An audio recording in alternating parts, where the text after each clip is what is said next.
All right. BAS and FRO Fantasy Baseball Podcast. Welcome back to not another mock draft analysis. Would you look at that? Fro in the house. So, not another mock draft analysis today. What do you think? I think it's good. We got to change up a little bit. Yep.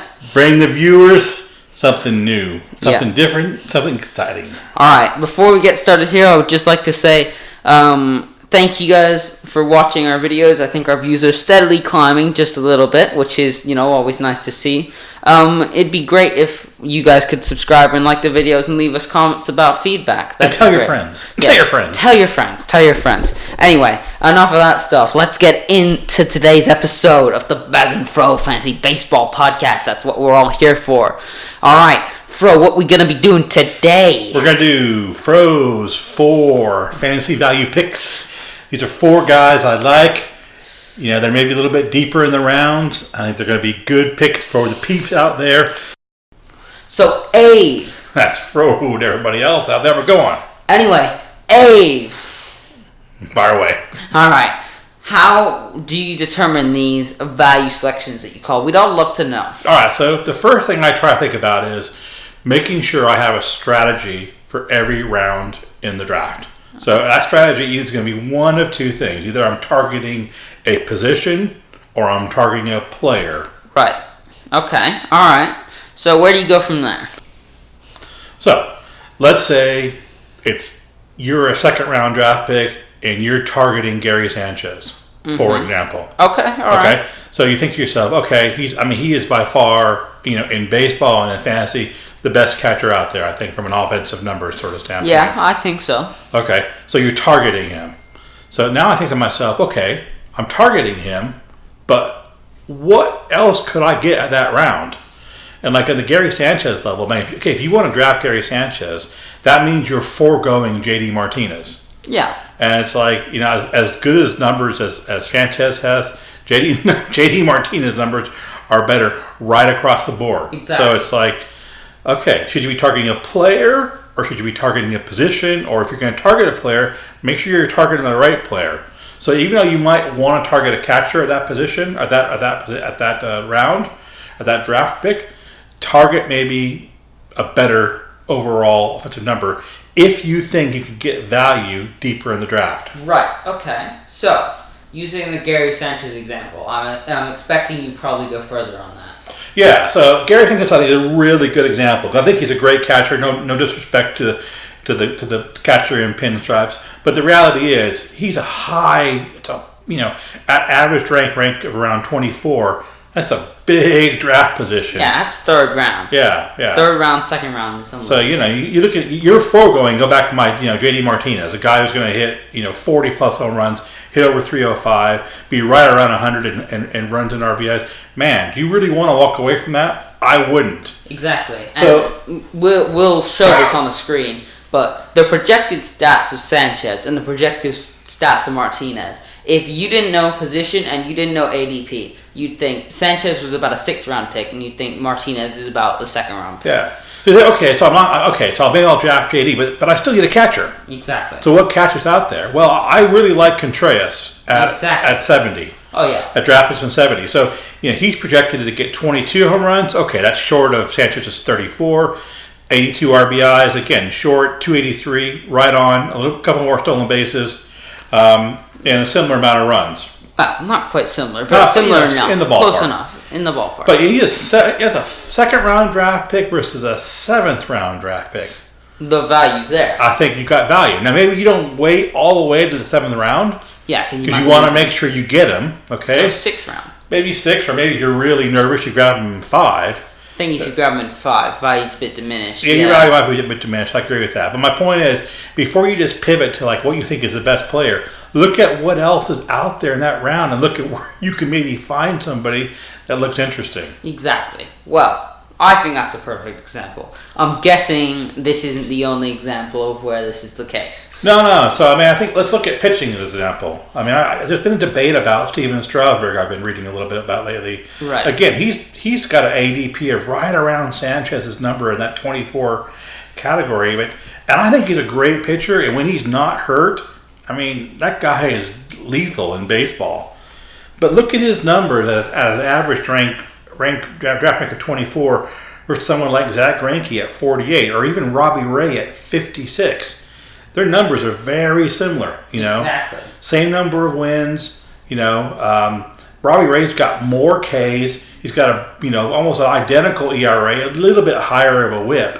I mean, Robbie Ray at 56 with those numbers compared to Steven Strasburg. I mean, I think that's a better overall draft, and you could even say that he might be a better player this season. He might, and I think he's being talked up. So Robbie Ray's a guy that I think is being talked up. I think he would probably go higher than his ADP in a lot of drafts.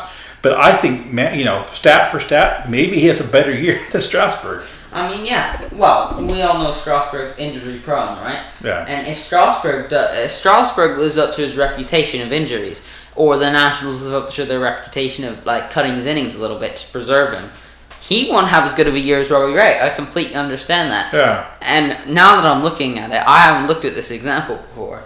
It's like, well, I don't see why you'd look. Why would you draft him? There's no reason. Not at 24. There's no reason. I think that applies to a lot of other pitchers as well. So look at another one, shortstop.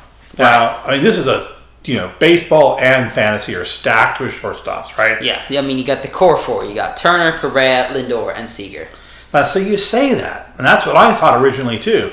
But let's compare Lindor, average rank 21, right? All right. High, low second round pick. So he's got an average rank of 21, batting 287, 17 stolen bases, 83 RBIs, 28 home runs, and 96 runs. Yeah. Solid, right? Oh, yeah. Solid 5-category player there. But look at this. Alex Bregman at 56 ADP. Now let's compare the batting average. 287, 287. Wow. Stolen bases, 16 to 17. RBI, 85 to 83. Home runs, 23, 28. Runs, 97, 96. I mean, these are almost identical numbers. You're literally drafting him 3 or 4 rounds later, and you're missing out on 5 home runs. Yeah. That's it. That's it. And you're getting the same player. You're getting essentially the same player 5 rounds. Exactly. So, I mean, there's, again, no reason to draft Lindor there. I think this is a great point. This is someone who I'm really high on, Bregman. I really, really like Bregman. I mean, you saw in my mock draft, I targeted Bregman. I really, really, really like this guy. He's definitely a shortlist candidate. Him and Contreras are shortlist candidates for my fantasy team this season. And I really wish he wouldn't expose them like this, so I can really make sure I lock them up. Yeah. But anyway. Don't give me a last example. My last example is second baseman. Now, hey, Altuve is you could argue he's maybe a first round, the first player picked going overall. Yeah. But let's just say you're not going to have Altuve, and let's assume Rizzo's going to be gone as well. So then you're looking at the next kind of obvious guy, Jose Ramirez, a guy I really like. I mean, I rode him to the finals last year, to the win last year. I think he's a great player. I like D. Gordon too. Everyone knows I like speed. But look at a little bit later out there. You got people like Jonathan Shoup, another guy I really like. Average rank is 77. You're getting a guy at 77 who's going to get basically 30 home runs, 93 RBIs, and 86 runs, and hit 282. I mean, that's a solid 4-category second baseman in the 7th round. Yeah. In the 7th round. Now, maybe you don't have such a power strategy, so maybe then you can look at people like, Whit Merrifield. 97th overall pick, 281, 29 bags, 69 runs, 15 home runs, 86 runs. I mean, these are solid players. There's a second baseman out there for everyone. I think really this is. season there's if you're willing to get him, there's a second baseman out there for everyone. You got the wide range. You got Dozier with power. You got D. Gordon with speed. You've got Ramirez and Altuve combining it all together, and then you've got the later picks like Shoup, LeMahieu, Merrifield, who kind of encompass that. I think that's good. And I think the one guy I really want to call out here from a second baseman standpoint, and I know y'all are going to hear me say this more than once, Yohan Mikado. Oh, okay. God. Oh, would you look at it? It's this guy all over again. Hey, let's remind everybody. Let's refresh everyone's memories. Why does Chris Sale pitch for the Red Sox? Because Yoan Moncada. Yoan Moncada went the other way, right? Yep. This is a guy you can get at 162 ADP. And in most of my drafts, that's about where he goes. I mean, he doesn't really fall very much. But look at his numbers. 265 average, 28 bags, 58 RBIs, 17 homers, 87 runs. I mean, this guy has got upside written all over him. He is considered to be one of the next superstars of the game. I would definitely, if you're going to carry 2 second basemen in your team, one of them better be Yoan Moncada. Exactly. And even if I would probably argue that this is one of those positions that if you manage to grab him, he's good enough to be a starter. Yeah. He's honestly good enough to be a starter. And you watch, keeper leagues especially, this guy's got trade bait written all over him. Exactly. Well, keeper leagues, he won't last that long. But probably even in a regular league, I want Moncada. Yeah. I want him on my team because he is someone who I know will likely have a good season. I think that's solid. You're not finding too many 5 category players in the 16th round. Yeah, I mean he is 4, even by Yahoo projections. He's pretty much a 4 category. And say the Red Sox have a decent year, not a great year, but a decent year. Which maybe it's not looking that way, but they have a lot of young talent.